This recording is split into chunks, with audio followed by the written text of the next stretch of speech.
What if I told you that one of Nigeria's most dangerous bandit leader, the same man responsible for terrorizing communities in the north, was once a university best graduating student?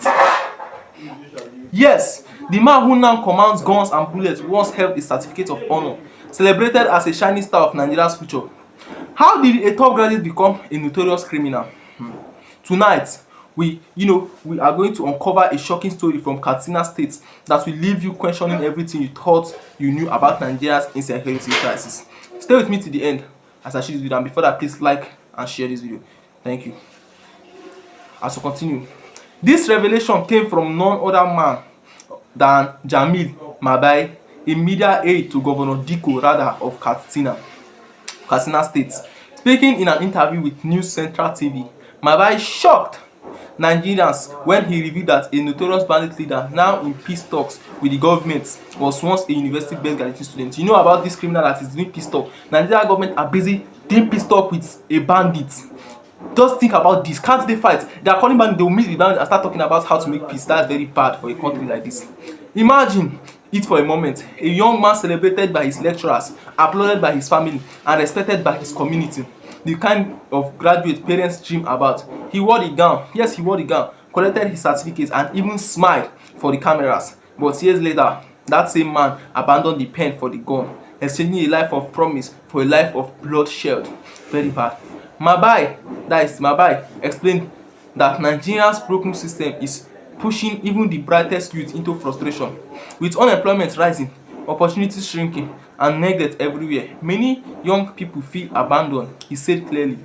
This individual was once celebrated as a top graduate, but over time, frustration and neglect pushed him into a life of banditry.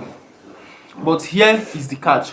Mabai also reminded Nigeria that no matter the circumstances, nothing can ever justify armed violence. Families have been torn apart by kidnappings. Villages are living in fear of midnight attacks. Innocent lives are being wasted daily, every day. The failure of the system may explain, but it can never excuse the blood on the ground. That's right. This revelation raised a chilling question. If Nigerian best graduating students from the university, those with the brightest mind and the greatest potential, can be driven into the forest to become bandits, then what future is left for the thousands of struggling youth in this country? What future and hope is left for all the youth in Nigeria? Meanwhile, experts remain deeply skeptical about the government peace negotiation. In Katsina, Zamfara, Sokoto, and Kaduna, countless talks have been held with bandits, but despite promises, the killings continue, kidnapping increase, and communities still mourn their loved ones. Many now wonder if these peace talks are real solutions or just a temporary illusion. That's right. First of all, how will they be having peace talk? Imagine a country where the government is having peace talk with bandits. It is finished. The government is having peace talk. Our government is having peace talk with bandits.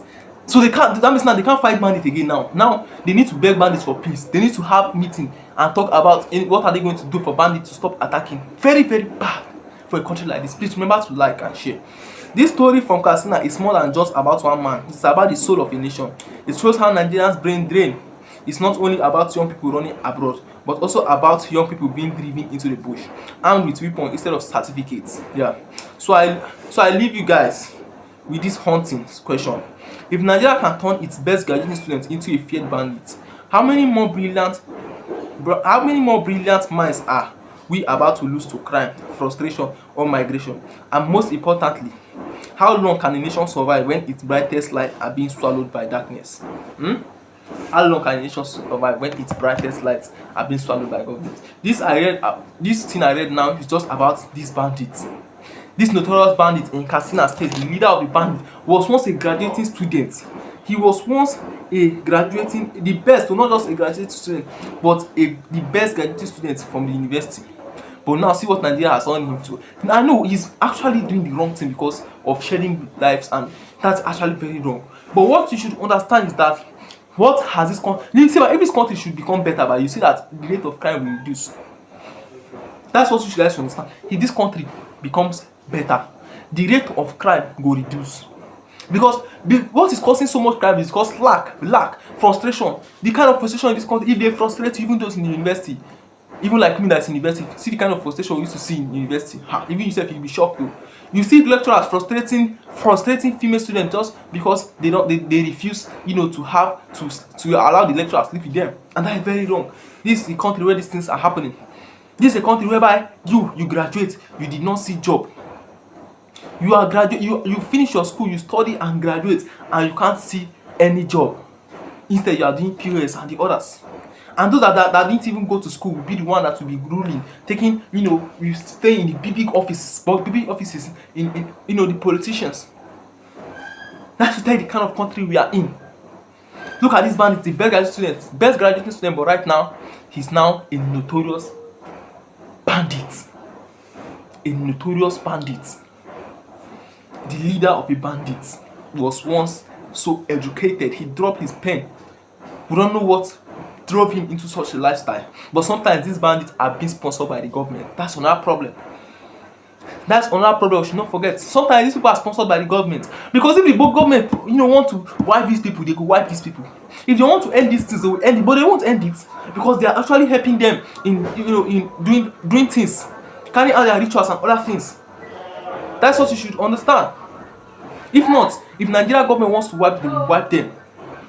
I remain your boy AZP. Please subscribe, like, share this video, and comment your thoughts. Thank you for watching this video.